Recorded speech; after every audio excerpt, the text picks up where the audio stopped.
भारत के पूर्वोत्तर में अरुणाचल प्रदेश की पहाड़ियों के बीच स्थित एक छोटा सा गांव कालकुटी है।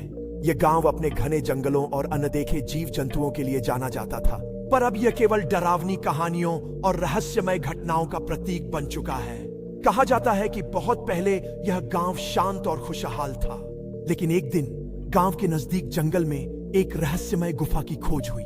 गुफा के पास अजीब से काले निशान बने हुए थे और उसके अंदर से हल्की गूंजती आवाजें आती थीं, जो किसी भाषा जैसी लगती थी, लेकिन समझ में नहीं आती थी।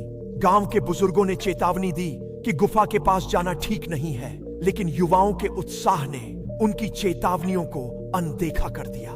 5 युवकों का एक समूह गुफा की गहराई में जाने की ठान चुका था।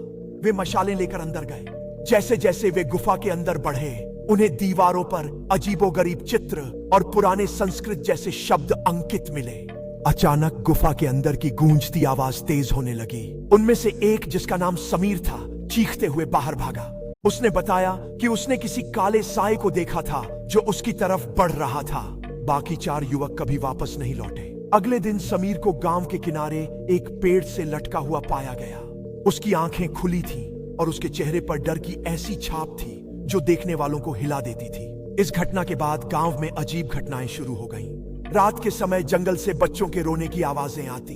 कभी कभी लोग अपने घरों के बाहर काले निशान पाते। जानवरों की मौत बढ़ने लगी और खेतों में हर सुबह जले हुए पैरों के निशान दिखाई देने लगे। गांव के पुजारी ने इस स्थिति का सामना करने के लिए एक यज्ञ का आयोजन किया, लेकिन यज्ञ के दौरान अचानक तेज हवा चली और आग बुझ गई। उसी रात पुजारी भी गायब हो गया। धीरे धीरे डर के मारे लोग गांव छोड़ने लगे। आज कालकुटी एक खंडहर में तब्दील हो चुका है।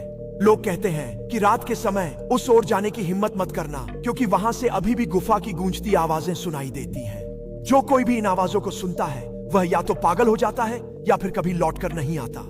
यह कहा जाता है कि गुफा के अंदर कुछ ऐसा है जो इंसानी समझ से परे है।